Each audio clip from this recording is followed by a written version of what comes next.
Olá, bem-vindos a mais um episódio do Córtex Frontal, o videocast para o Jornal Sol, onde abordamos temas políticos magnos, onde se faz política com um P capital e não politiquices.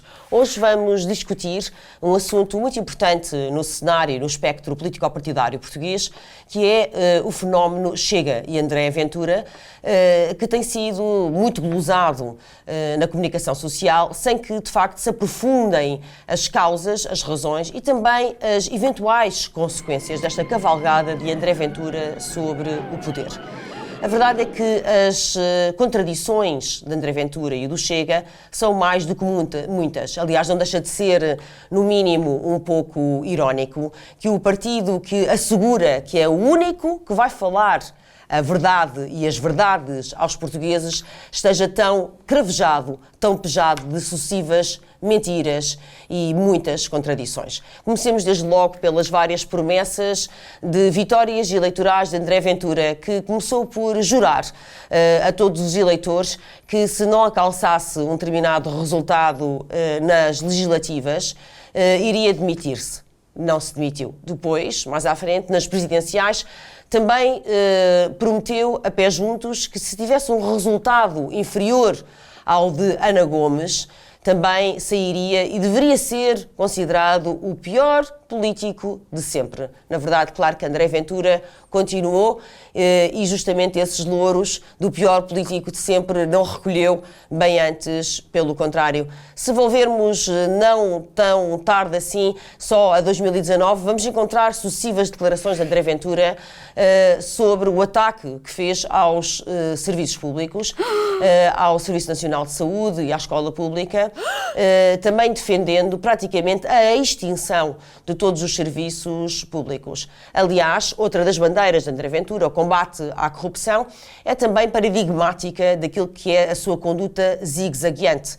Aliás, onde estava André Ventura quando foi a Comissão Parlamentar de Inquérito ao seu amigo Luís Filipe Vieira e aos negócios obscuros que usaram o Benfica como plataforma. Não estava. Onde estava, aliás, André Ventura, que prometeu exclusividade ao Parlamento, mas não a cumpriu. Justiça, que é aqui a medida 15, vocês são completamente a favor de implementar a obrigatoriedade da exclusividade do exercício do mandato de deputado. Aliando isto aos sucessivos casos de corrupção que temos visto, faz parte de uma das medidas para combater esse mal? Olha, eu vou dar o exemplo comigo próprio. Eu sou professor universitário, sou consultor. E se for eleito deputado, como os números indicam, no domingo, eu vou dar o exemplo comigo próprio. Mantendo a exclusividade no Parlamento. Portanto, eu acho que nós temos que estar, mesmo perdendo dinheiro, percebe? É que nós temos que parar com este discurso. Eu podia dizer assim às pessoas, olha, eu agora ganho tanto e agora quando for deputado vou ganhar tão mal. Mas eu tenho que pensar nos milhões de portugueses que ganham 900 euros por mês, que ganham 600 euros por mês, que ganham 500, pensionistas que têm vindo falar comigo na rua, ganham 170 euros e 200 euros. Portanto, sim, eu vou estar em exclusividade e vou assumir unicamente o meu lugar na Assembleia da República, se os portugueses me derem essa confiança, porque tenho que dar o exemplo, não pode ser só falar. Quando foram votadas algumas dos pacotes legislativos sobre corrupção, provavelmente estava, como ele próprio alegou, a exercer a sua função de consultor na FinPartner, em vez de assegurar o seu lugar como deputado na Casa da Democracia. E, portanto, este rosário é muito extenso, este rosário de mentiras e de mitomania política é longo e necessita de ser escalpelizado, escrutinado, não só porque André Ventura faz esta promessa de que é o arauto da verdade e que é ele que é o porta-estandarte da transparência e do limpar Portugal, como gosta de gritar e de apregoar, mas também porque muitas pessoas sentem legitimamente que neste momento no tal espectro político-partidário não há muitas alternativas e que a verdade é que os políticos do Centrão, do arco da governação, mas também do arco geringonço, lhes têm também mentido e também têm burlado.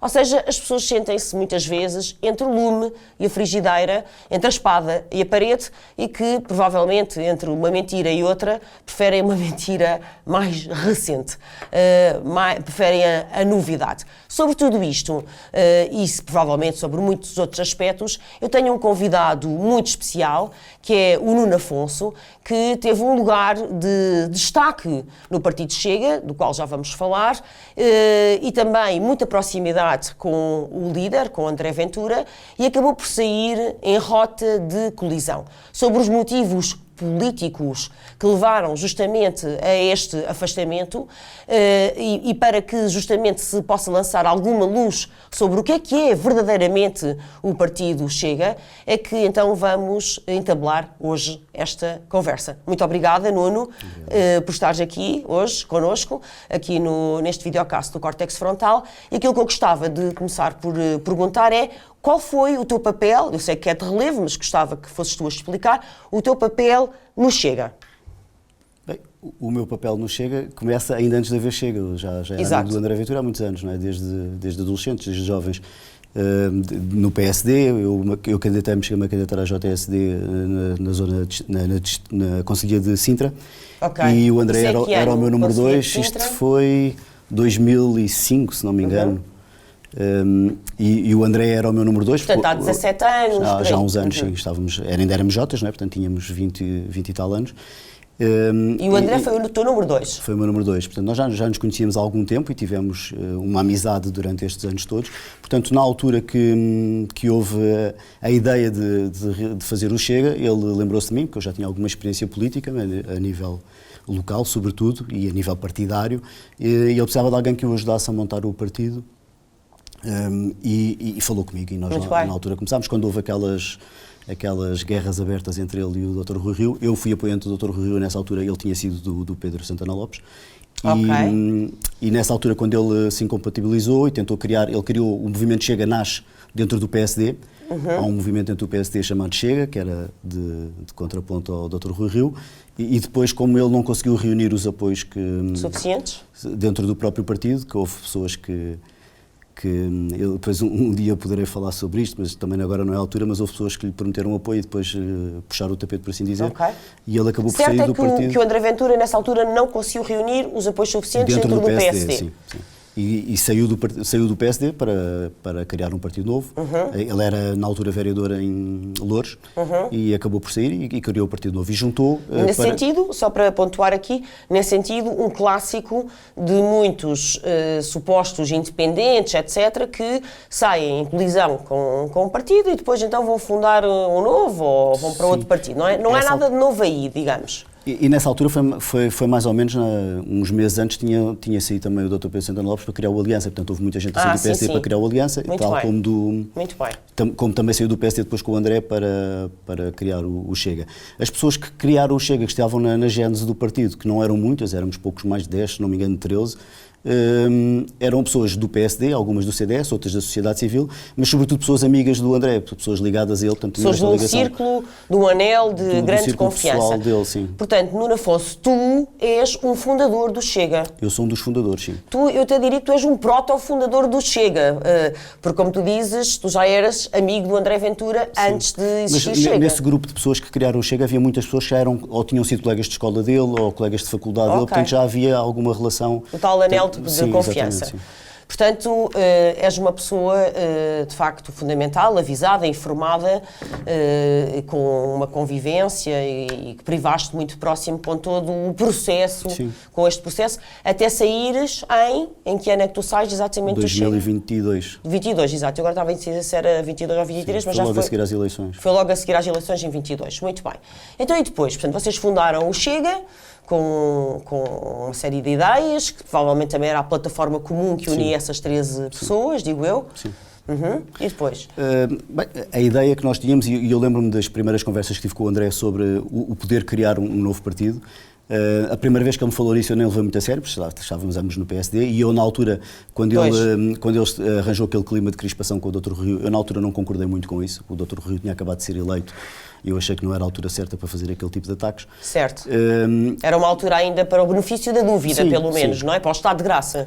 E na altura, quando ele me ligou a primeira vez a falar sobre isso, eu até nem levei muito a sério. Eu disse que sim, não sei o quê, depois falamos, não levei muito a sério. Uma segunda vez em que falámos sobre isso, já mais a sério, e ele já com a ideia também mais concreta na cabeça dele, falámos sobre isso e eu disse, André, ok, eu até te ajudo a fazer um partido novo, mas vamos fazer um partido a sério. Vamos fazer uma coisa baseada na meritocracia, em que as pessoas apareçam porque têm mérito, em que as pessoas saibam estar, em que haja respeito por toda a gente, inclusivamente pelos outros partidos políticos, que defendam ideias conservadoras QB, com políticas liberais de direita, portanto, tudo aquilo que eu acreditava e que de facto estava na gênese do partido e nos primeiros escritos do partido refletiam isso.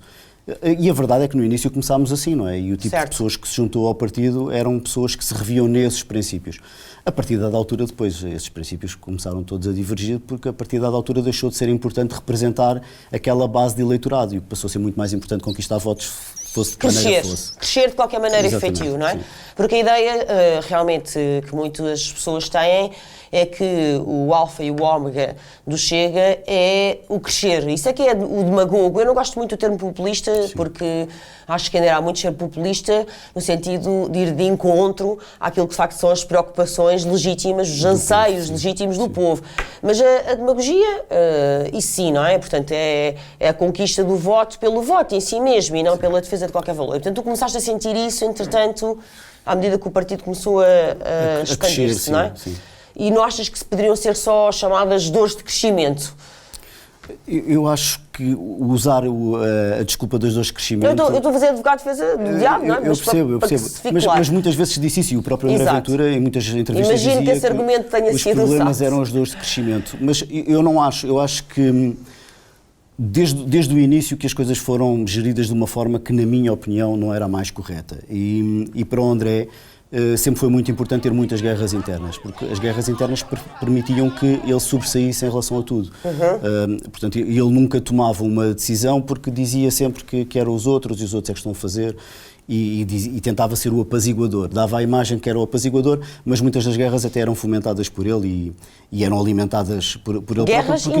Internas, tudo guerras eram internas. Mesmo alimentadas pelo próprio André Ventura? Sim. Porque isso depois permitia... Esta semana, só para teres uma ideia, há uma história engraçada que eu já sabia, mas esta semana comentaram isso várias pessoas que estiveram ligadas também ao início do Chega, comentaram isso nas redes sociais, de que o André tinha-lhes prometido que me retirava da direção do partido em Évora ainda, portanto em 2020, se não me engano.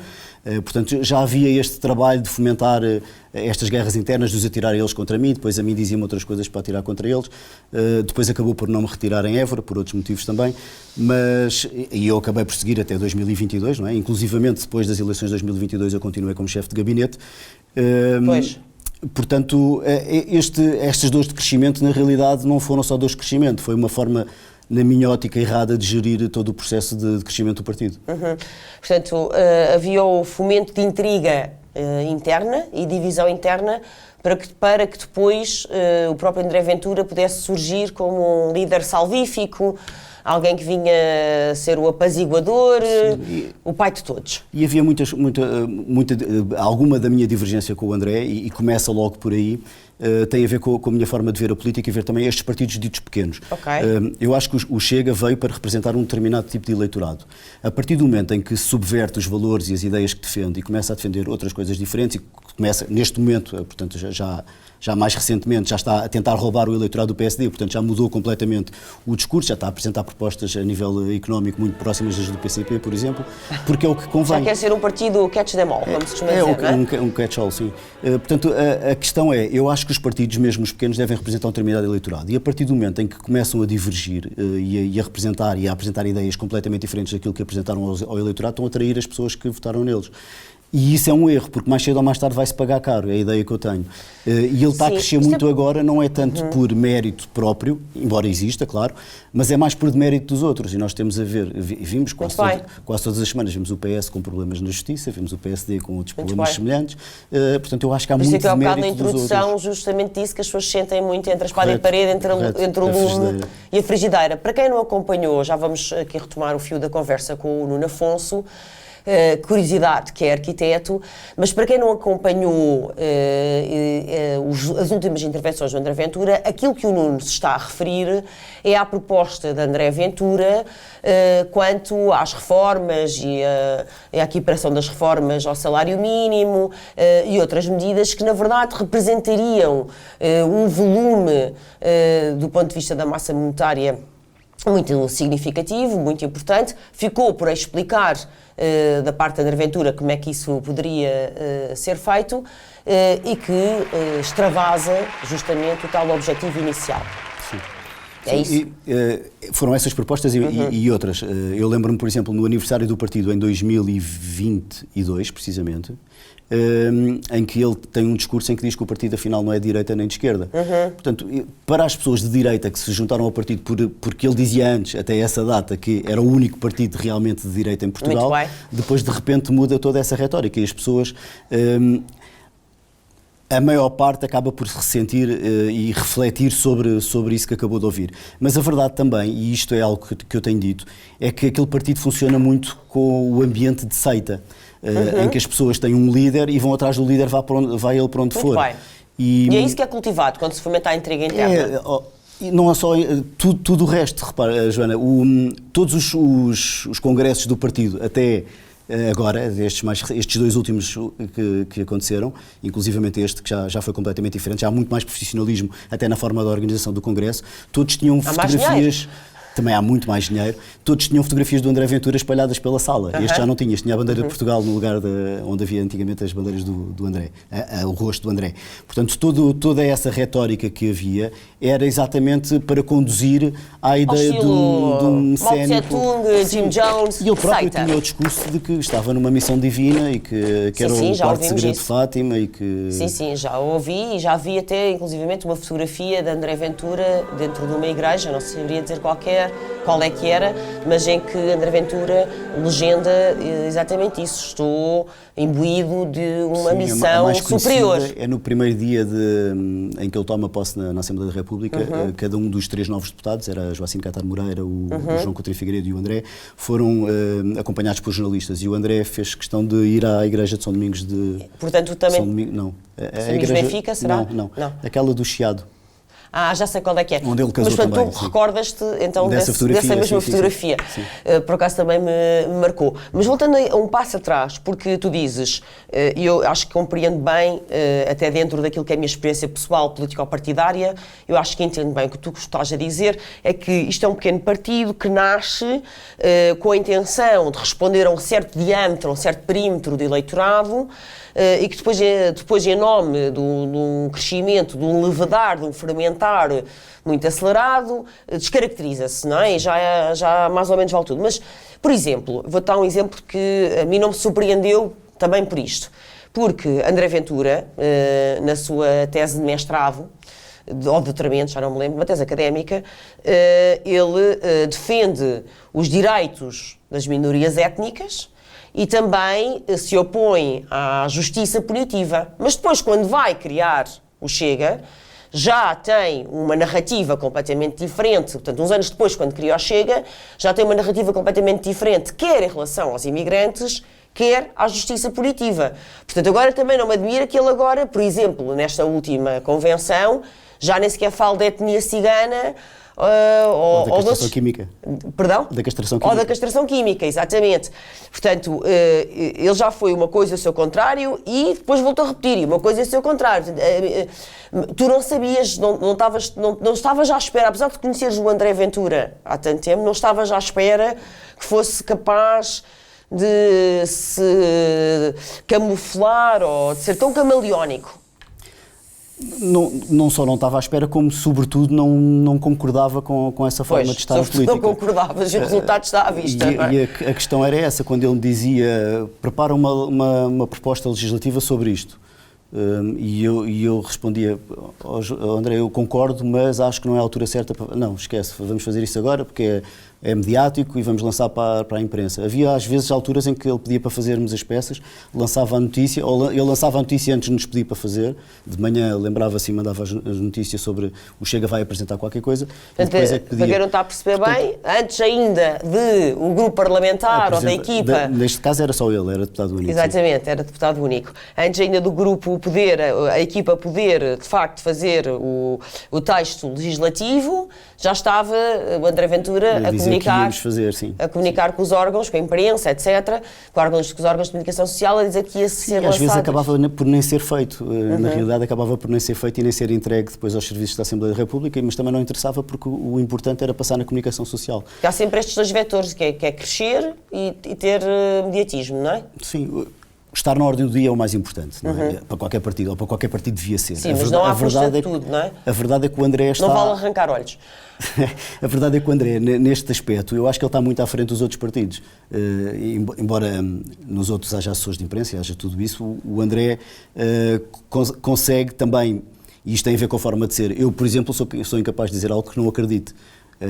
Ele consegue fazê-lo e por isso consegue ter essa postura camaleónica e votar 3 vezes de 3 maneiras diferentes a mesma proposta no Orçamento de Estado, como aconteceu em 2021, se não me engano. Pois foi, isso é bem lembrado, já não me lembrava dessa. Em 2021 votou de 3 formas que foi, recorda-me lá, se calhar sabes de cor ou não. Já não me lembro. Mas foi 3 formas diferentes, porque houve uma abstenção, não foi? Foi, ele votou contra, absteve-se e depois votou a favor. Pois, exatamente. Eu há bocado estava a dizer que era fazer uma coisa e o seu contrário, depois uma coisa e o seu contrário, e este é um bom exemplo. Em menos de 24 horas. Em menos de 24 horas. Uau! É estonteante. Isto acontece. E 24 horas de uma. Tu deste o exemplo da tese de mestrado e é verdade que ele defendia coisas completamente diferentes. Eu acho que é uma tese de doutoramento. Mas pronto, isso também agora é relevante. Na Irlanda, exatamente. Mas tu podes ir buscar também o exemplo do livro dele. Ele escreveu um livro sobre o Islão, em que aborda questões sobre o Islão. E depois, em entrevistas sobre o livro, ele diz que defende o Islão e que o Islão é uma religião de bem e agora já pensa de maneira diferente. Portanto, há toda esta mudança que tem a ver com o que se ganha. Depois vamos voltar, eu não queria aqui entrar em psicologismos, não é? Porque tu és arquiteto, eu sou psicóloga, portanto tu tens respeito, de certeza, pela arquitetura e eu também profundo respeito pela psicologia. Não queria entrar em psicologismos baratos, mas realmente neste zigue-zaguear tão quase maníaco, o que é que de facto pensará mesmo André Ventura? Porque se escreve um livro a defender o Islão e defende o Islão e hoje diz do Islão aquilo que o Maomé não disse do Tocinho, em que é que tu consegues perceber ou achas que isto é sempre a ideia de um organismo oportunista e que vai sempre atrás, lá está, do mediatismo e da caça ao voto, ou de facto, apesar de tudo, subjaz aqui algum pensamento estruturado de base? Bem, se houvesse um pensamento estruturado, ele era coerente, não é? E mantinha-se. E a verdade é que não tem sido. Há uma entrevista inacreditável que o André Ventura dá ao Observador, ao Miguel Pinheiro e ao Rui Pedro Brás e, se não me engano, com a Inês Figueiredo também, em que ele demonstra um problema que voltou a demonstrar agora neste último discurso que fez no Congresso, que é o problema dele com os números. E dá ideias, quer fazer isto, quer fazer aquilo. O André Ventura é direito, já não deve ter matemática desde o 9º ano, ou se foi uma coisa, não é? Não, mas ele é direito tributário. Portanto, é direito tributário, ok. De números e de taxas e de percentagens. Então deveria estar um bocadinho mais atualizado. Mas pronto, não te queria interromper, desculpa. A questão é que são apresentadas propostas, é-lhe perguntado quanto custam estas propostas e como obter esses fundos para conseguir concretizar as propostas. Ele lança um valor, isso nessa entrevista ao Observador, lança um valor para cima da mesa, o jornalista diz-lhe, não, mas os dados oficiais são um valor completamente diferente. Certo. E ele continua a insistir, não, mas as contas que nós fizemos são estas. Com valores completamente absurdos e irreais. Tal como aconteceu agora. Todas estas propostas são propostas que ficam muito bem para os eleitores. Não é? Qualquer pensionista quer receber pelo menos 800 euros por mês, não é? Ainda por cima com a tendência que o ordenado mínimo tem para subir. Portanto, toda a gente, qualquer pensionista fica satisfeito por ouvir dizer que vai receber o mesmo que o ordenado mínimo. Só que é uma proposta irreal, como a questão de taxar os lucros da banca e ser a banca a pagar algumas dessas despesas. A Meloni tentou isso e não resultou. E não conseguiu. Portanto, e é muito importante que se aprenda com os erros de fora, não é? Isso sem dúvida. Não é boa ideia imitar os erros de fora, exatamente. Isso certamente. Isso foi algo que já se viu que não resulta, ainda por cima num país com a dimensão que a Itália tem, comparado com o nosso. Sim. São propostas que, para quem estiver atento, não fazem sentido sequer. E aqui eu vou àquele que eu considero o maior problema em Portugal na questão política, que é uma iliteracia política enorme que existe entre a nossa população. Certo. O que eu acho é que as pessoas votam... Uma iliteracia mediática e política, as duas coisas. Eu acho que as pessoas votam como se estivessem a escolher o clube de futebol. O meu pai era do PSD, eu vou ser sempre do PSD. Eu votei PS desde sempre, vou continuar a votar PS, independentemente das pessoas que lá estiverem. Sim, mas eu aqui neste caso, eu não é para estar a defender, eu concordo contigo, há uma grande iliteracia e também não é para estar a defender ou deixar de defender os eleitores, mas efetivamente as pessoas sentem-se no tal entre o lume e a frigideira, porque o PS mentiu-lhes reiteradamente, o PSD muitas vezes quando teve o poder na mão também, o Bloco e o PC anularam-se com a geringonça e alinharam nas mentiras do PS, portanto mentiram também, e portanto as pessoas na verdade também pensam assim, mentiroso por mentiroso, não é? Eu estava a dizer na introdução, eu realmente sinto isto na rua, quando falo com as pessoas dizem assim, ok, mas o outro também aldraba, deixa cá ver se este pelo menos faz. Mas toda esta conjuntura leva a isso. Repara, como disseste tudo correto. O PS tem tido aqueles casos todos que teve até agora e que toda a gente conhece. O PSD com o Dr. Rui Rio aproximou-se ao PS, quando ele diz que o PSD não é de direita, é um partido de centro-esquerda, o que é verdade, porque a social-democracia é centro-esquerda. Sim, mas o Rui Rio queria ser uma espécie de uma muleta do PS, não é? Então abre todo aquele espaço para o André Ventura crescer do lado da direita, porque o CDS estava praticamente desaparecido. Aliás, o André Ventura já deve ter feito 1000 vezes as pazes com o Rui Rio, não é? Deve estar eternamente grato. Eles não tinham uma má relação, por acaso. Acho que não Estou a brincar, era uma brincadeira, mas deve ter ficado eternamente grato, porque o Rui Rio deu-lhe a passadeira quando ele vermelha. chega mais para a esquerda, abre todo aquele espectro de direita para ele poder crescer à vontade. E depois há toda esta retórica, e isto não é recente, foi atribuído ao Luís Paixão Martins, aquela estratégia de colar o Chega ao PSD, para acenar com o fantasma, com o diabo do Chega, para que a esquerda concentrasse o voto no PS, que aconteceu por isso, e também por aquilo que disseste muito bem, do PCP e o Bloco de Esquerda pagarem pela geringonça e por terem deixado de cair o governo, por votarem contra no orçamento. Portanto, eles acabaram por pagar isso, e tudo isso, com o fantasma do Chega a aproximar-se do PSD, fez com que o PS tivesse a maioria absoluta e que o Chega acabasse por crescer da maneira que cresceu. Claro que sim. Mas isto é uma estratégia, isto já não é do Luís Paixão Martins, isto já vem desde o Mitterrand em 88, que ele fez a mesma coisa com o Jean-Marie Le Pen. Portanto, esta estratégia de permite, o Chega não tinha cobertura mediática, como te lembras, até 2000, aliás o André foi eleito a primeira vez em 2019 sem termos cobertura mediática, certo. Nós tínhamos 14 ou 20 e tal outdoors na rua, não tínhamos mais do que isso, não havia dinheiro sequer, e ele foi eleito, mas não tínhamos cobertura mediática, e a cobertura mediática começou a ser maior, nem foi tanto depois de ele entrar na Assembleia, porque aí é obrigatório, mas foi depois quando começou a dar jeito ao Partido Socialista. Claro. Não há dúvida nenhuma que o Partido Socialista é o partido que acaba por beneficiar mais com o crescimento do Chega. Não há dúvidas nenhumas sobre isso, para mim estão ligados pelo aquilo que no cinema nós chamamos o unbreakable bond, não é? E portanto são utilitários um ao outro. Sim, também não alinho na teoria da conspiração de que há acordo. Não. Isso aliás nem interessa discutir isso, mas que do ponto de vista utilitário realmente precisam um do outro e retroalimentam-se, isso sem dúvida alguma. Voltando ao teu percurso no Chega, tu dizes, estávamos a falar que, na tua opinião, há aqui um comportamento tipo seita, em que tu descreves o André Ventura como um líder totalmente autocrático, portanto, ele é que decide, não é? Teocrático quase. Teocrático, autocrático / teocrático. Ele é que decide e tem a primeira e a última palavra, não é assim? Portanto, não existem decisões propriamente colegiais. Sim. Até à tua saída era assim? Joana, eu posso dizer que eu fui da Direção Nacional quase até à minha saída. Aliás, eu fui da Direção Nacional até à minha saída e eu ouvi às vezes nas notícias o André Ventura dizer que a Direção Nacional tinha decidido qualquer coisa. Eu não sabia de nada. Aliás, eu inclusivamente já pedi as atas das reuniões que tive de direção para as poder assinar, porque estive presente e também não tive acesso a elas. Portanto, claramente sim, o André Ventura não só tinha conhecimento de tudo, como quase tudo aquilo que se passava no partido tinha que ser com a autorização dele, e ainda hoje é muito assim. Certo. E depois já percebi que tu já tinhas alguns dissabores e divergências sobre o rumo que o partido estava a tomar, mas depois o que é que, no fundo, porque as pessoas também que certamente têm curiosidade sobre isso e isso importa esclarecer, o que é que depois, no fundo, é a razão principal para tu teres realmente saído e um fundador, não é, de um partido que está em crescimento, ter abandonado então o seu posto? São vários motivos. Isto funciona quase como um divórcio, não é? Nunca há um motivo único, ou normalmente não há um motivo único e há vários. Certo. E aqui houve vários. Portanto, eu soube, como disse há pouco, desde 2020, que o André andava a prometer a outras pessoas que me ia tirar e que me ia fazer isto e aquilo, e que se calhar lhes dizia aquilo da boca para fora mesmo para instigar essas lutas internas, essas divergências internas que lhe davam jeito. Mas depois foi tudo o resto e depois vem a parte política. Eu creio que foi Cecília Meirelles que disse há uns tempos que a política é para ser feita de forma séria e não é um concurso de comunicação. E o que eu via ali é que nós estávamos basicamente a fazer comunicação e a passar clichês e frases feitas para fora e não estávamos de facto a fazer política. Para agradar ao povo, para conquistar o voto. Porque o que eu queria mesmo era representar aquelas pessoas que de facto trabalham, que têm dificuldades, como eu tenho também, não é? Porque eu sou uma pessoa normal, eu nunca tive cargos públicos, portanto sempre vivi do meu trabalho como profissional liberal. Portanto, eu sei, porque sinto na pele tudo aquilo, o que é não ter uma consulta, precisar de consultas e não ter, o que é ter a renda da casa a subir para o dobro em meia dúzia de meses.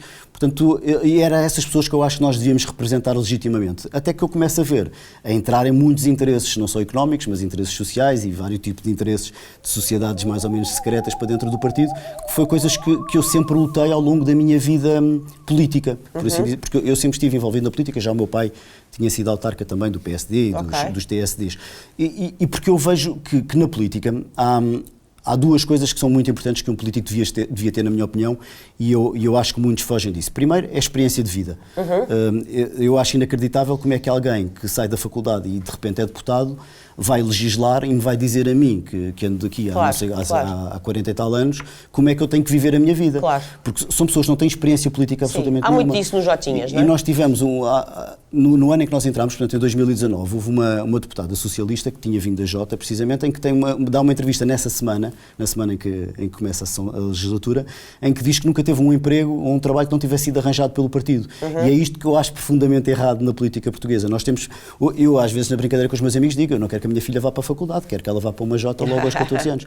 Porque isso é que dá trabalho às pessoas. E nós vimos na Assembleia da República, a maior parte daquelas pessoas, e uma coisa que o André Ventura provou e muito bem, e ele disse isto há pouco tempo a uma pessoa, um conhecido de ambos, qualquer pessoa é deputado hoje em dia. E eu acho que não devia ser. Eu acho que nós precisamos dos melhores na política. Por isso é que eu também discordava com ele quando ele dizia que os políticos deviam receber muito menos. Eu não acho. Eu acho que nós precisamos dos melhores na política, portanto não se deve receber o André Ventura diz que os políticos devem receber muito menos, mas no fechar desta sessão legislativa, e aliás com uma marcação que viola todas as regras regimentais do Parlamento, André Ventura votou favoravelmente o aumento das benesses, dos benefícios concedidos aos deputados. Na verdade, todos os partidos votaram favoravelmente, evidentemente legislando em causa própria, e André Ventura, embora teça esse discurso que os políticos têm demasiados privilégios, na hora da verdade, na hora H, não é capaz de, evidentemente, os tirar. Sim, e voltando à pergunta que me fizeste, mas pegando nisso que disseste agora, um dos motivos de eu ter saído, podemos ir por aí também. A dada altura, quando eu estava em contraciclo com ele lança-me o desafio de eu avançar numas eleições contra ele. E na altura eu nunca quis ser presidente do partido, isso é a ponto assente, porque eu tenho uma maneira de ver a vida diferente. Eu tive um problema de saúde há uns anos e isso muda completamente a nossa perspectiva de vida. Eu quero estar com a minha filha o tempo todo que puder estar, quero estar com os meus amigos e jantar tudo isso. Não quero ser presidente de um partido que tem que andar semanas fora. Só fazes isso? Não quero. Estou disponível para ajudar sempre que for preciso, mas ser presidente foi coisa que nunca quis. Mas ele lançou-me esse desafio e eu na altura respondi-lhe algo que, e é importante que as pessoas percebam, ele quer baixar os ordenados dos políticos. Para ele é fácil fazer isso. Ele tem carro pago pelo partido, motorista pago pelo partido, refeições pagas pelo partido, viagens pagas pelo partido. Portanto, a única coisa que ele gasta é em roupa, calculo eu. E nem vou para a parte pessoal, que agora não interessa. Mas a nível político, a vida dele é toda paga pelo partido. Certo. Portanto, ele não precisa do ordenado. Eu, se me pagassem tudo, também não precisava de ganhar dinheiro nenhum. Claro. A questão é essa. Portanto, é muito fácil. E quando ele lança esse desafio, eu digo-lhe exatamente isso. Tu não pagas dinheiro nenhum, tu podes ir daqui para o Porto fazer campanha, porque vais no carro do partido, eu tenho que gastar do meu dinheiro, eu tenho que deixar de trabalhar para poder ser eu ou qualquer outra pessoa. Provavelmente, assim, aquilo que me parece é que André Ventura gostaria que tu concorresses, porque nós continuamos a ter dentro do Chega eleições norte-coreanas, em que André Ventura é eleito não com 100% dos votos, mas com 138% dos votos, não é? E, portanto, se calhar gostaria que tu fosses uma espécie de idiota útil, não é? Fingir, vamos lá simular... Se calhar tinha para aí 10%, 15%. Vamos lá simular que há... Isso é outra e pagavas coisa. do teu bolso, não é? Ao passo de André Ventura andava montado no popó, pago pelo Mas partido. uma das acusações que me fazem é essa de eu querer ser presidente do partido e ter sei lá, a ideia de querer o lugar dele. E pronto, está desmistificado, não tive nem nunca quis. Nuno, tu disseste aí uma... Desculpa. Há uma outra coisa que me dizem, que é que eu fiquei chateado por não ter sido deputado. E isso é outra coisa que eu já esclareci isso na primeira entrevista que dei quando saí do partido. Certo. E eu só dei essa entrevista porque ele não cumpriu aquilo que nós combinámos, que foi ser ele a explicar os motivos da minha saída. Como ele não o fez, começou a haver muito fumo à volta da minha saída e eu achei por bem, no dia a seguir, pôr tudo em pratos limpos e fui a um canal de televisão fazê-lo. Mas sobre a retórica de que o meu problema é que eu queria tacho e que queria ser deputado. Sobre o tacho, eu ganhava 4.000 e tal euros na Assembleia da República. Eu era mais bem pago que qualquer um dos deputados. Certo. Portanto, tacho tinha eu. Claro. E eu abdiquei disso exatamente por não concordar com ele e não fazer aquilo que ele queria. O André Ventura, a dada altura, percebeu que havia um movimento dentro do partido muito próximo de mim e que eram cada vez mais. E queria que eu fizesse uma declaração pública de que estava incondicionalmente, e a palavra foi exatamente esta, incondicionalmente do lado dele e do lado da direção. E eu recusei-me a fazê-lo. Com certeza. Porque disse que incondicionalmente só ao lado da minha filha e não há incondicionalmente para mais ninguém. A tua coluna vertebral. E eu não fiquei chateado por ter sido exonerado ou por ter saído da Assembleia, porque foi uma decisão minha, porque ele foi claro, se tu não fazes isto, tens que sair. Certo. Portanto, eu tomei essa decisão. A decisão sabendo é minha. quais é que seriam os efeitos. Eu larguei o tacho. Claro. O tacho tinha eu e larguei. Portanto, não foi por tachos que eu me chateei. E sobre o lugar de deputado, eu também posso dizer claramente que me foi proposto um lugar que eu provavelmente tinha sido eleito. Portanto, eu recusei esse lugar também porque achei, eu sempre disse no partido, eu seria o número 2 por Lisboa, aceitaria essa posição. Qualquer outra posição não aceitaria. Não aceitarias, portanto, claro. Não aceitei. Eu percebo, tens a tua coluna vertebral e é assim mesmo, tiro-te o chapéu por isso. Referiste há bocado que a certa altura entram no partido grandes interesses, poderes fácticos. Isso é muito importante porque, bom, na verdade, eu não tenho uma visão ascética ou sanitarizada da política, porque a política é sempre a conjugação de vários interesses, pequenos, grandes interesses, e toda a gente deve defender os seus interesses. Portanto, posto este introito, a questão é que o André Ventura faz sempre este discurso do vamos limpar Portugal e que não pode haver donos disto tudo, etc. Mas, afinal, pelos vistos, há uma porta aberta, existem vias verdes para grandes interesses instalados, não é assim? Aliás, tem estado na comunicação social que há grandes fortunas a patrocinar neste momento André Ventura. Sim. Neste momento não posso falar porque claro. eu saí do partido já há mais de um certeza. ano. Mas no início houve muitas pessoas influentes a apoiar o partido. Também não posso dizer que seja patrocinar porque que eu tenha conhecimento. Eu, na altura, era responsável pelas contas do partido, portanto, eu sei que aquilo que entrou no partido foi sempre dentro da legalidade. Muito portanto, bem. há valores máximos para as contribuições que as pessoas podem fazer e que eu tenha conhecimento, não houve contribuições acima daquilo que era permitido. Por fora, não faço a mínima ideia, não passou por mim, fora não sabes seguramente. e também não sabes neste último E não ano. sei nestes últimos anos. Mas, neste momento, o partido nem sequer precisa muito dessas contribuições, porque o partido chega, o tal partido do presidente que quer diminuir os salários dos políticos, parte dessa incongruência também. O problema não são os salários dos políticos serem elevados. Não é um presidente de uma Câmara que ganha 1.000 e tal euros que prejudica o Estado. Ou um presidente de uma junta de freguesia que ganha 700. O que prejudica o Estado são as subvenções de 80 milhões de euros por ano que custam os partidos políticos. Pois. O partido chega, se tivesse feito esta legislatura até ao fim, levava mais de 5 milhões e 400 mil só em subvenções. Exatamente. Sem contar com os ordenados dos deputados, que são mais 500 mil euros por ano, mais ou menos. Portanto, estes valores, estas somas é que são astronómicas e são, como é que eu ia dizer, são quase escandalosas. A democracia é cara. Sai caro. E porquê que sai caro? Sai caro porque depois, lá está, tem a ver com a questão da meritocracia e aquilo que falámos antes. Esse dinheiro serve para fomentar a criação de bolsas de emprego. E eu disse isto em 2019, não me referi ao Chega, porque o Chega tinha acabado de ser eleito, mas os partidos políticos transformaram-se em autênticas agências de emprego. Por isso é que às vezes há tanta sede de chegar ao poder. Porque eles precisam de pôr as pessoas deles em alguns lugares a ganhar dinheiro. E é isso que tem estado a acontecer. E agora acontece também com o Chega. Com o Chega também. Outra coisa que eu te queria perguntar, até porque vimos de um escândalo recente onde supostamente há um jornalista do Expresso que é agredido no encontro da Universidade Católica, porque o Chega terá passado informações erradas. Bom, adiante. Também tive a experiência de, ao falar com meia dúzia de pessoas sobre este tema do Chega, e também porque eu tenho comentado noutros órgãos de comunicação social, se eu não tenho medo. Muitas pessoas me perguntam, mas não tens medo de dizer mal do Chega? Porque já existiram vários casos, nomeadamente já existiu uma pessoa ligada ao Chega que disparou sobre uma autocaravana, não é, com suecos. Sim. Já existiram vários episódios de violência, mas muitas pessoas me fizeram esta pergunta. A verdade é esta, me têm feito esta pergunta. Eu também estive a comentar a convenção, e onde do Chega, a última, e portanto também aduzi, claro, as críticas que achei que eram justas e pertinentes, e também muitas pessoas me vieram com essa pergunta, e eu queria partilhar isto contigo, porque queria perceber se existe aqui realmente, se existem de facto esses riscos, devemos ter medo, porque assim, eu passei a minha vida toda a fazer as tais críticas que eu acho que são justas, seja ao PS, seja ao Bloco de Esquerda, seja ao PSD, seja ao CDS. Mas nunca ninguém me disse, cuidado que podes levar as trombas, falando mal e depressa. E, portanto, queria partilhar contigo esta experiência. Sim, primeiro começo por fazer de advogado do diabo. Esse senhor que disparou contra a caravana e outros casos que têm acontecido, são casos pontuais também. Sim, são casos pontuais. Há socialistas a cometer crimes também. São casos pontuais. Como há de todos os partidos, portanto, isso não tem a ver propriamente com o ser. Uma andorinha não faz a primavera.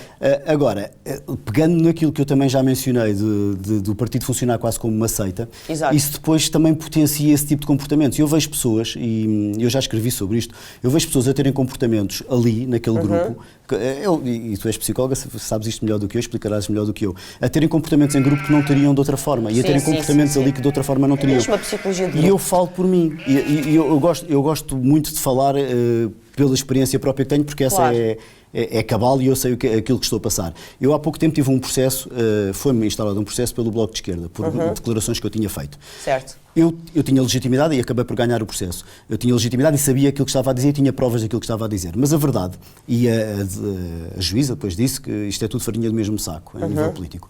Uma coisa é verdade, eu percebo... Essa juíza era bastante avisada. Mas eu percebo e percebi agora, não é, com maior afastamento também, e depois acabo por ser uma pessoa consciente, em nada contribuir para a elevação do debate político, de facto, com aquelas declarações. E o problema é esse, é que as pessoas ali acabam por se transformar e acabam por tomar atitudes que noutros casos não tomariam. Porque o efeito manada, não é? Isso tem um nome, acho eu. Sim.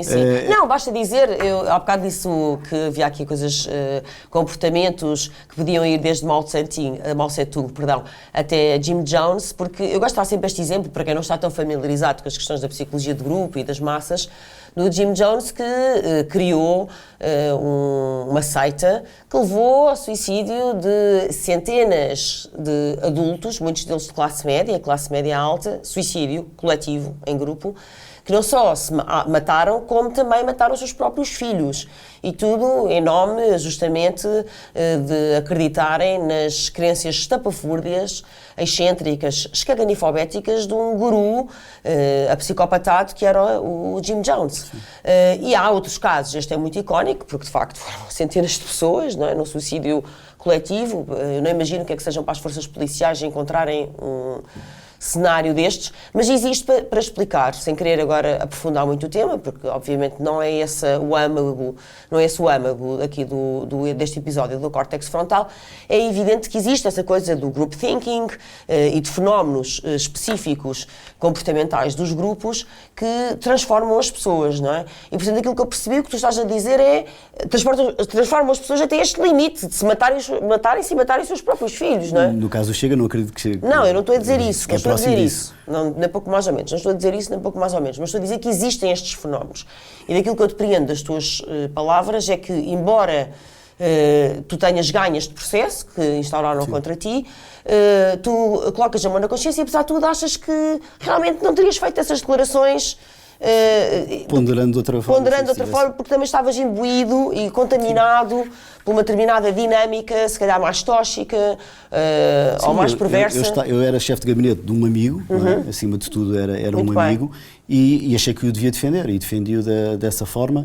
Com as provas, e como eu tinha provas, pude defendê-lo daquela forma porque sabia que tinha como provar aquilo, e como provei depois.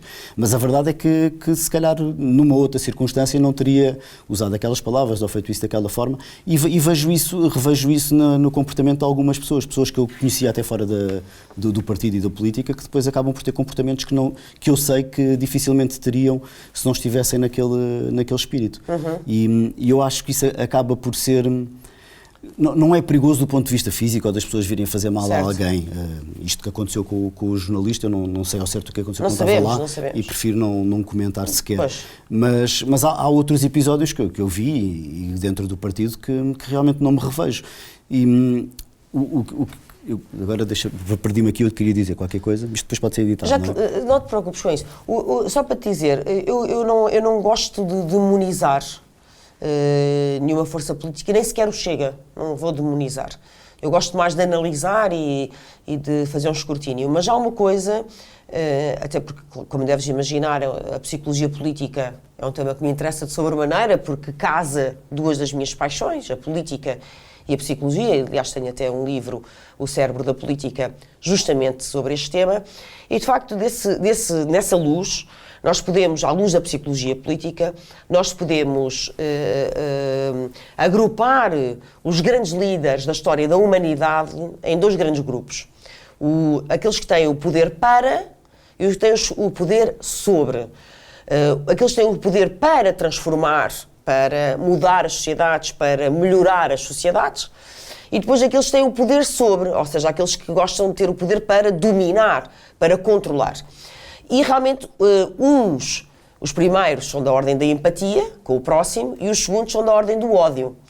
E, portanto, a questão da violência, quando eu introduzo aqui na nossa conversa hoje, Nuno Afonso, a questão da violência não é para demonizar o Chega, nem gosto desse tipo de conversa.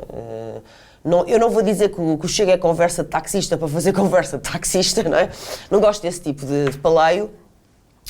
Mas há qualquer coisa da semente do ódio neste tipo de movimentos. Aliás, quando nós há bocado conversávamos, aqui os dois, sobre a castração química de pedófilos e a etnia cigana como duas bandeiras que o Chega deixa cair agora, nós estamos a falar, de facto, duas bandeiras que catapultaram o Chega, pelo menos nas redes sociais, não é? Que galvanizaram, ainda antes, se calhar, de haver mais mediatismo, e que são as duas da ordem do ódio, não da ordem da empatia, não da ordem... Por exemplo, esta questão de agora, que o Chega traz agora, de equiparar as pensões ao salário mínimo, embora seja completamente irrealista e desprovida de qualquer capacidade do ponto de vista das políticas públicas, financeiras, etc., de o concretizar, mas é mais da ordem empática. Mas, na verdade,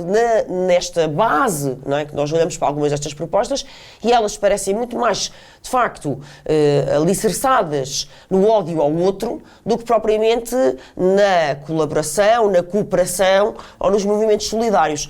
E por isso é que eu falo da questão da violência, porque também, não só por esta experiência que te estava a partilhar contigo, mas também porque isso também faz sentido, neste comportamento grupo-seita e de uma coisa muito fechada sobre ela própria, liderada com mão de ferro, etc., isso possa ser um dos combustíveis. Sim, eu acho que isso é tudo uma questão de estratégia, não há propriamente uma ideologia. Aliás, há bocado referiste ao populismo e disseste que não gostavas de usar a expressão populista e mais demagogista, demagogo. Certo. O populismo pode ser visto de várias formas. Pode ser visto como uma forma de representar o povo, não é? Que é a forma assim mais de semântica que se aproxima mais. Mas há estudiosos e autores até académicos que se referem ao populismo como uma ideologia de baixa densidade, que é o caso do Casemiro. Exatamente. Eu vejo o populismo e estive lá dentro e tentei perceber isso. É apenas um método discursivo, é apenas uma forma, um método para atingir um fim. Portanto, é dizer aquilo que as pessoas querem ouvir naquele dia, porque se no dia a seguir quiserem ouvir uma coisa diferente e diametralmente oposta daquilo que foi dito, também se diz. E, portanto, não há qualquer densidade por trás disso. E eu acho que isso é que é o perigo do Chega e do André Ventura enquanto líder do Chega, não enquanto pessoa. Porque o problema não é ele ser racista ou ser violento ou ser qualquer coisa, porque eu até nem acho que seja. O problema é não haver uma ideia base por detrás daquilo. Não há um pensamento crítico, não há, sobretudo, aquilo que eu acho que é fundamental, que é uma vontade legítima de fazer o bem. E de fazer o bem para o país, de chegar lá e dizer eu vou fazer isto porque quero melhorar a vida das pessoas. O tal poder para transformar, para crescer, a ideia é chegar ao poder, a qualquer custo. É o poder pelo poder, é o poder seja tentar conquistar o PSD, seja derrubar o CDS, seja derrubar o que for. A ideia é chegar ao poder. E isso para mim não tem que ser o objetivo. O objetivo é representar bem as pessoas, é tentar fazer o bem, ajudar os outros que se calhar estão em melhor posição de o fazer do que nós, ajudá-los a que o façam, controlar a forma como é feito também, portanto, e a política parte um bocado por aí, não é? E eu às vezes, há bocado falámos também da questão de o crescimento do Chega tem muito a ver com o demérito dos outros do que com o mérito do Chega. Estou muito de acordo também contigo. Parece-me que há aqui um espaço que importa clarificar, porque nós temos milhões de portugueses imigrados. Temos milhões de portugueses imigrados em diáspora, não é? No Luxemburgo, na Alemanha, em França, e muitos deles não estão regularizados, não é? Nem têm que fazer prova de que estão a trabalhar, nem têm que fazer prova que têm habitação, outra coisa qualquer. E alguns deles têm sido demonizados. Marine Le Pen, inclusivamente, já se referiu aos imigrantes portugueses em França, portanto aos nossos compatriotas que estão a residir e talvez a trabalhar e a viver em França, como sendo também um alvo, não é, não sei se do seu ódio, mas pelo menos das suas severas críticas. Gostava de perceber, na tua opinião, como é que se pode sanar esta contradição, porque quando há um discurso num país, num discurso muito crítico da imigração, embora já tenha estes antecedentes, nós já falámos da tese de doutoramento, etc., já tenha estas contradições todas, mas especificamente para um país que tem este êxodo gigante, neste momento sabemos que temos 30% de jovens portugueses imigrados, não é? Isso representa, de facto, uma fatia de leão do nosso futuro.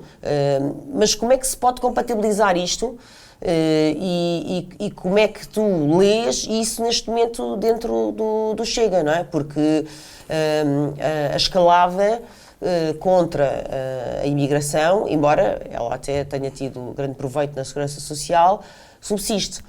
Sim. Eu sobre isso, eu acho que se deve abordar a questão da imigração não só dentro do Chega, se deve abordar a nível nacional. Claro. E eu aí é um tema que eu tenho falado muito e tenho escrito artigos sobre isso e sobre o exemplo de Inglaterra, por exemplo, para o pleonasmo, porque o problema da imigração existe. E uma das coisas que eu disse há pouco tempo, na altura do Congresso do Chega, falavam da minha aproximação ao PSD e eu disse que era preciso que o PSD tomasse certos tipos de temas. O que eu acho perigoso na questão da imigração e em alguns outros temas, mas sobretudo agora focando na imigração, é partidos como o PS e o PSD não terem coragem de falar sobre isso, porque é um problema. É um problema real, a criminalidade está a aumentar, estas pessoas vêm para cá e são maltratadas, acabam por ser escravizadas, muitas delas. Exploradas, são atiradas para contentores, e foi o PS que em 2019 criou uma lei que permitia que as pessoas fossem colocadas em contentores. Portanto, estas pessoas acabam por vir em condições quase subhumanas. Não é quase. Ou subhumanas mesmo. Subhumanas, vêm para ser escravizadas. Portanto, é um problema que existe. Vêm para ser escravizadas. Muitas, sim. Portanto, é um problema que existe. E é um problema a todos os níveis. Mas há uma coisa que eu concordo. Nós não podemos receber toda a gente sem saber quem eles são e porque vêm.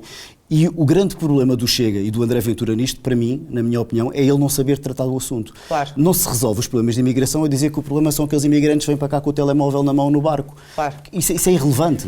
Ou ele dizer os brasileiros não faz mal porque falam português. A nação não é relevante. Não, o André Ventura disse isso. Disse que os brasileiros estão mais adaptados ou se adaptam melhor à cultura porque falam a mesma língua. A questão é que há muitos brasileiros criminosos a entrar em Portugal, como vimos, não é? Sim, do sim. primeiro comando de capital e de outros grupos. Portanto, a questão não é serem brasileiros ou serem do Bangladesh ou da Noruega. Claro. É serem criminosos. Portanto, Claro. nós temos é que saber quem é que vem.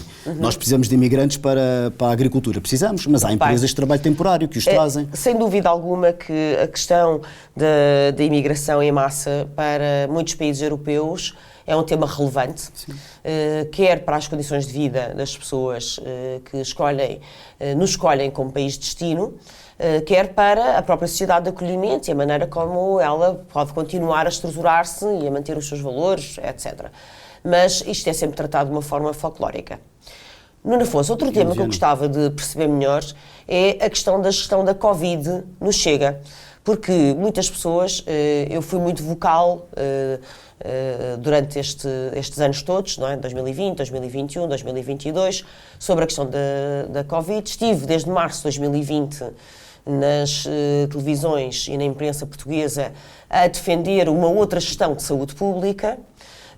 Sempre achei e disse-o em março de 2020 e depois continuei a repetir que nós deveríamos ter protegido as pessoas com mais de 60 ou de 65 anos porque têm um sistema imunitário mais frágil, porque é aí que 80 a 90% das comorbilidades se concentram, sei lá, as cardiopatias, as diabetes, etc., por aí fora, e que devíamos ter deixado as outras todas, os jovens, as crianças, os jovens e todos os adultos saudáveis, continuarem nas suas vidas, continuarem a defender a economia, a educação, os serviços públicos de saúde. Mas, na verdade, aquilo que aconteceu durante estes anos todos foi o espezinhar completo, em muitas medidas, o esmagar dos nossos direitos, liberdades e garantias, atacando centros muito nevrálgicos, como o direito à circulação, o direito ao trabalho, o direito ao voto. O direito ao voto foi comprometido com esta gestão de saúde pública, o direito à educação. Há crianças que entraram no ano 2019 para o primeiro ano, para a escola, e que em 2022 permaneciam analfabetas. Na verdade, gerou-se um fosso social maior do que nunca durante os anos Covid, porque é óbvio que a quem pôde, não é? Quem estava confortavelmente em teletrabalho e poderia ter pessoas a tomarem conta das suas crianças ou tutores a darem explicações, teve um determinado nível de vida. As pessoas tiveram que deixar os seus filhos sozinhos em casa para ir limpar lixo, ou etc., não é? Por continuar, ou para serem uma força de segurança, etc. Essas tiveram outras dificuldades maiores. E a verdade é que durante estes anos todos, portanto, todos os partidos convergiram para estas políticas Covid, não existiu oposição, não houve debate público e o Chega, surpreendentemente, ou não, até foi quase mais papista que o Papa em algumas situações. André Ventura chegou a defender o internamento compulsivo. Exatamente, compulsório ou compulsivo, não sei, acho que se pode dizer das duas maneiras, nas situações Covid, e foi ele também que acabou por explotar a revisão constitucional, que agora morreu na praia porque houve a dissolução da Assembleia da República, que pretendia justamente que as pessoas sejam internadas em caso de uma nova questão de saúde pública, eu não posso chamar a pandemia, mas de uma crise de saúde pública, que possam ser mandadas fechadas para prisão domiciliária sem autorização de um juiz. E, portanto, foi o Chega que defendeu isto, que foi, claro, aproveitado pelo PS e pelo PSD. Vamos ver agora como é que se vai seguir. Mas eu gostava de te ouvir sobre isto, Nuno Afonso, porque isto, na minha perspectiva, como não me canso de repetir, abriu aqui perigosos precedentes, alçapões importantes para a nossa democracia, que podem ser repetidos e podem ser usados de formas muito perversas contra os nossos próprios filhos. Já foram contra os nossos próprios filhos, mas agora, à medida que eles vão crescendo, eles podem ser as vítimas número 1. E gostava que tu partilhasses connosco a tua opinião sobre isto e o teu posicionamento. Eu começo mesmo pelo meu posicionamento, porque é preciso marcar aqui um diferenciamento entre a minha posição e o que tem sido público também em relação aos outros políticos. É que quase ninguém, toda a gente, como disseste, alinhou pelo comum, que foram vacinados, e eu conheci pessoas que eram anti-vacinas e depois foram vacinados, e depois já eram anti quem não era vacinado. Eu não fui vacinado, travei Bem-vindo ao clube. uma determinada luta, uma luta até grande, para que a minha filha também não fosse vacinada. E porquê? Estando na Assembleia da República e tentando ser uma pessoa informada, nós Muito temos bem, acesso a Nuno muita Afonso, coisa. parabéns. Obrigado. Bem, eu tive sorte da minha filha, por acaso, ter uma pediatra também consciente. E Parabéns à pediatra da tua acabei filha. por levar a ideia adiante. Porque, de facto, havia estudos, inclusive a BBC passou um programa sobre isso ainda em 2020. E já agora, só para acertar o que disseste sobre o internamento compulsório que o Chega propôs, foi logo em março de 2020 que o Chega fez essa proposta. Exato. Foi a primeira proposta que o Chega fez em relação à pandemia. E eu confesso que na altura o André me pediu a opinião sobre isso, não sobre essa medida, isso foi uma decisão dele, mas sobre que sentido de voto deveríamos ter na primeira vez que isso foi a votação. Nós não fazíamos a mínima ideia do que estava a acontecer na altura, não é? Então eu achei que realmente se ele votasse a favor não seria completamente errado, porque tínhamos que dar um sinal ali. Mas depois, a partir daí, obviamente que fui contra, e lá está, assumo que não fui vacinado. Muito bem. E de forma consciente, não foi por ser irresponsável. Porque se nós víssemos todos os estudos que havia nessa altura, primeiro havia estudos que diziam que até aos 19 anos era pior o efeito da vacina do que o efeito da doença para quem a tivesse. Portanto, logo aí, e os próprios ingleses diziam que muitos dos jovens...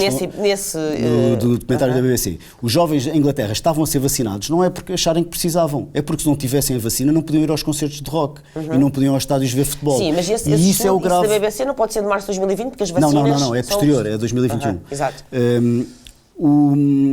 O grave, e foi dos factos mais graves deste anterior governo, que fala-se da questão da corrupção e tudo isso foi das coisas mais graves, porque os nossos direitos e as nossas liberdades foram postos em causa. Eu escrevi 2 artigos, se não me engano, sobre isso. E um deles foi precisamente sobre a inconstitucionalidade das leis que foram tomadas, das medidas que foram tomadas. Sim, o Tribunal Constitucional já declarou mais do que 30 vezes inconstitucionais muitas destas medidas. Sim, portanto, nós não estávamos o governo, para poder determinar a obrigatoriedade das pessoas ficarem em casa e, portanto, impor o código de não circulação, tínhamos que estar num código de... Estado de emergência. Num estado de emergência. E não estávamos.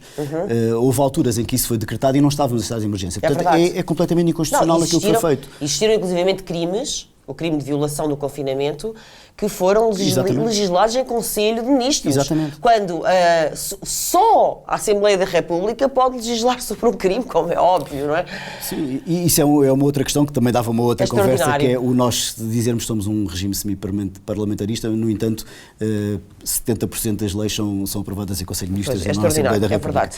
Mas em relação a isso, especificamente... Isso é uma conversa interessante, fica para outra altura. Os nossos direitos foram colocados em causa e a verdade é que não houve nenhum partido, houve pessoas como tu e como alguns outros, não tanto na comunicação social, porque tirando tu, não me lembro de ver muita gente na comunicação social a falar disso. Nuno. Era mais nas redes, porque as pessoas eram bloqueadas, a verdade é essa. Quem tentava falar sobre isso era completamente posto de lado. Eu também fui bloqueada, mas isso depois agora não interessa. Mas a verdade é que os partidos políticos... Não fui bloqueada na televisão onde trabalhava, honra seja feita. Os partidos políticos não tomaram uma atitude de dizer isto é inconstitucional, o governo não pode fazer isto, nós temos de salvaguardar os direitos das pessoas. O segundo artigo que eu escrevi foi sobre a questão do certificado que era obrigatório ter. Não, e que vai voltar. Qual é o sentido voltar essa ideia de identidade digital e andarmos todos com o chip como aos carneiros. Se dizia que a vacina funcionava, que não havia perigo de contágio para quem estava vacinado, para que era preciso um certificado? Não é? Porque se eu sou vacinado, para que eu tenho que levar um certificado para ir a um restaurante se eu tenho a vacina? Claro. Ou se a vacina funciona de facto e no 80 e tal % da população portuguesa não é congruente. Foi tudo feito assim e a verdade é que eu acho que houve muita má fé nas medidas que se tomaram. Portanto, elas não foram tomadas, na minha opinião, foram tomadas deliberadamente, sabiam o que estavam a fazer. E estamos os dois de acordo, Nuno, mas aquilo que eu queria perceber, até porque já sabia que tu tinhas uma postura diferente relativamente à Covid, como é que tu vês, porque assim, tu achas que, há uma coisa ainda um pequeno parênteses sobre isto, em março de 2020 já há dados que permitem perceber que isto não é o apocalipse ou Armagedão, e que até pode ser uma crise de saúde pública, mas que é gerível. E é por isso é que pessoas como eu, de uma forma informada e responsável, tiveram nas televisões a dizer que não se justificavam os confinamentos, etc. Que, aliás, hoje sabe-se que foram mais prejudiciais do que benéficos. Mas a minha questão, portanto, em março de 2020 já havia dados para quem os quisesse e soubesse ler.